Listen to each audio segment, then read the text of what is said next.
Évangile de Jésus-Christ selon saint Luc, au chapitre 24, des versets 35 à 48. En ce temps-là, les disciples qui rentraient d'Emmaüs racontèrent aux 11 apôtres et à leurs compagnons ce qui s'était passé sur la route et comment le Seigneur s'était fait reconnaître par eux à la fraction du pain. Comme ils en parlaient encore, lui-même fut présent au milieu d'eux et leur dit: La paix soit avec vous. Saisis de frayeur et de crainte, ils croyaient voir un esprit. Jésus leur dit: Pourquoi êtes-vous bouleversés? Et pourquoi ces pensées qui surgissent dans votre cœur? Voyez mes mains et mes pieds, c'est bien moi. Touchez-moi, regardez. Un esprit n'a pas de chair ni d'os, comme vous constatez que j'en ai. Après cette parole, il leur montra ses mains et ses pieds. Dans leur joie, ils n'osaient pas encore y croire et restaient saisis d'étonnement. Jésus leur dit: Avez-vous ici quelque chose à manger? Ils lui présentèrent une part de poisson grillé qu'il prit et mangea devant eux. Puis il leur déclara: Voici les paroles que je vous ai dites quand j'étais encore avec vous. Il faut que s'accomplisse tout ce qui a été écrit à mon sujet dans la loi de Moïse, les prophètes et les psaumes. Alors il ouvrit leur intelligence à la compréhension des Écritures. Il leur dit: Ainsi est-il écrit que le Christ souffrirait, qu'il ressusciterait d'entre les morts le troisième jour, et que la conversion serait proclamée en son nom, pour le pardon des péchés à toutes les nations, en commençant par Jérusalem. À vous d'en être les témoins.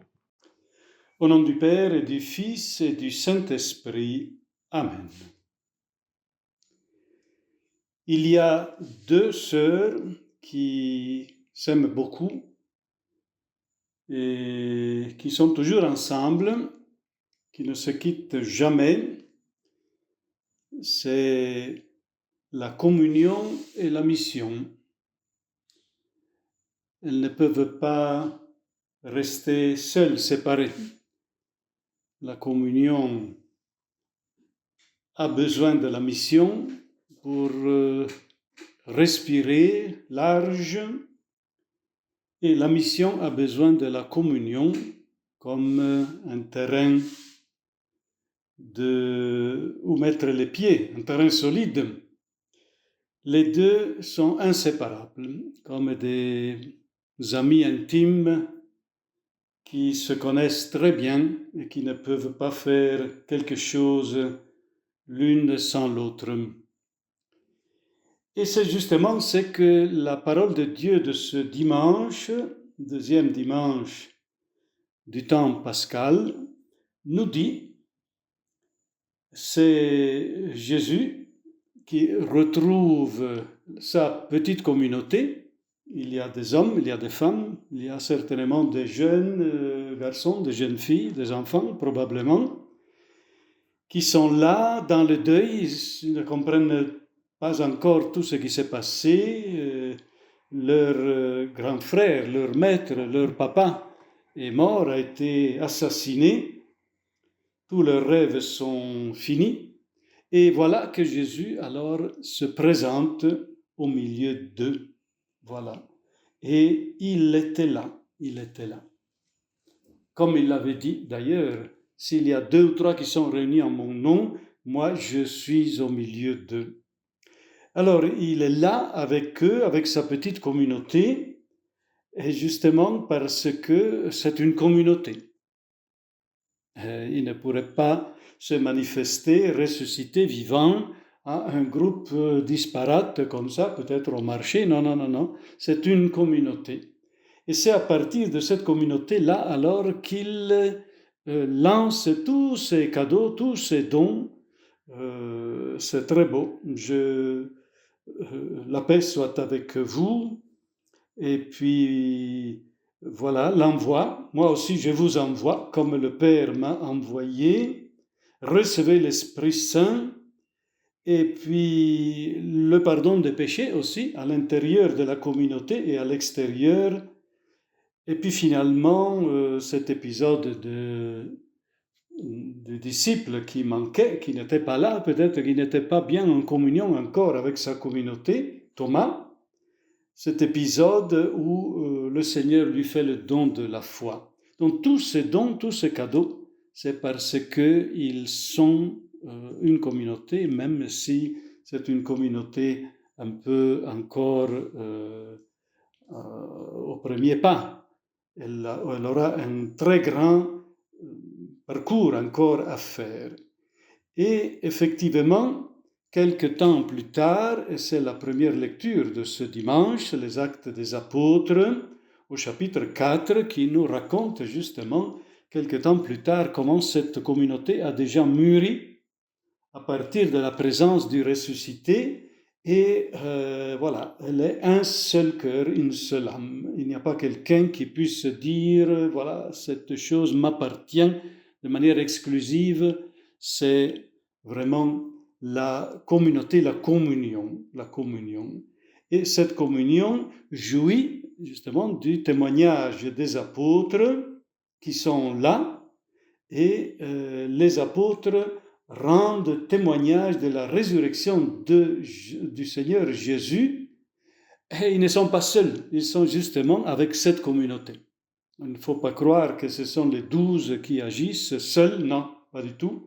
Il y a cette communauté plus large d'hommes et de femmes qui est derrière eux, et donc avec ces personnes, les apôtres rendent témoignage de la résurrection. Et puis voilà, donc c'est une communauté qui est en train de grandir.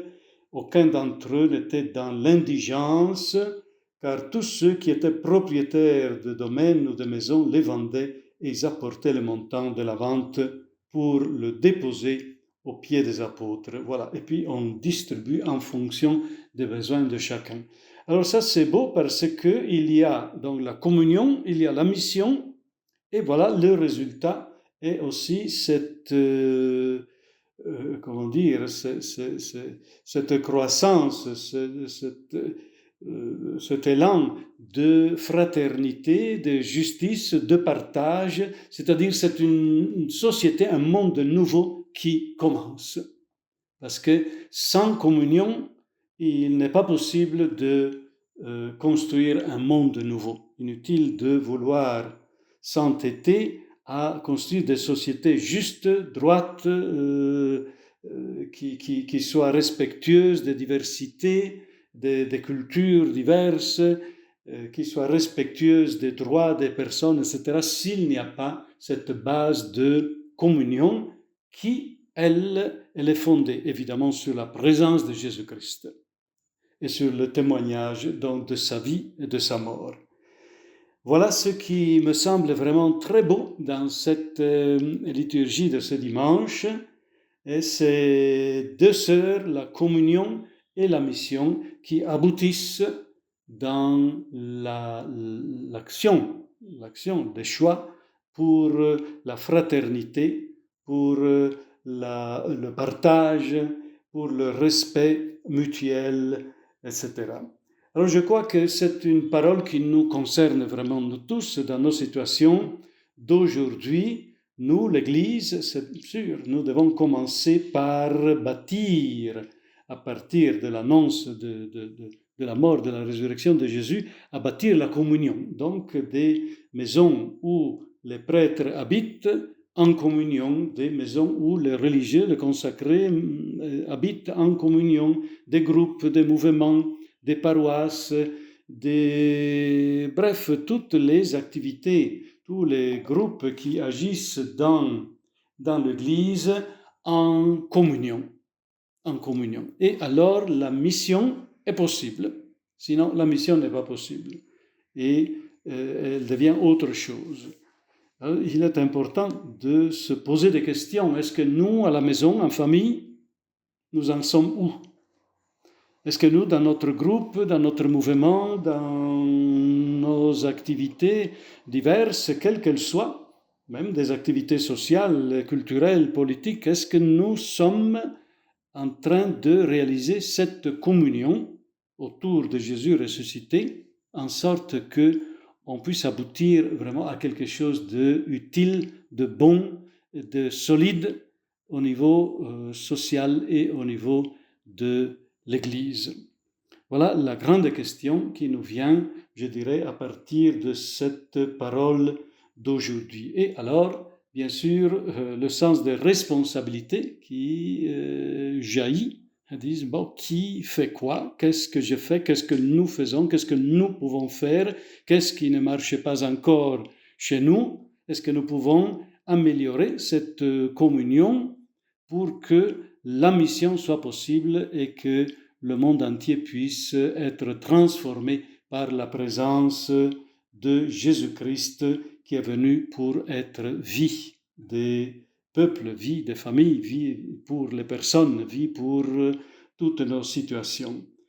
Voilà donc, et je prie le Seigneur qu'il puisse vraiment revitaliser toutes nos communautés, tous nos groupes, toutes nos communautés religieuses, nos presbytères, nos mouvements, pour qu'il y ait vraiment cette unité, cette communion qui est vraiment une base infaillible sur laquelle on peut vraiment construire quelque chose de solide. Loué soit Jésus-Christ, au nom du Père et du Fils et du Saint-Esprit. Amen. La famille Miss Jeune vous souhaite joyeux Pâques,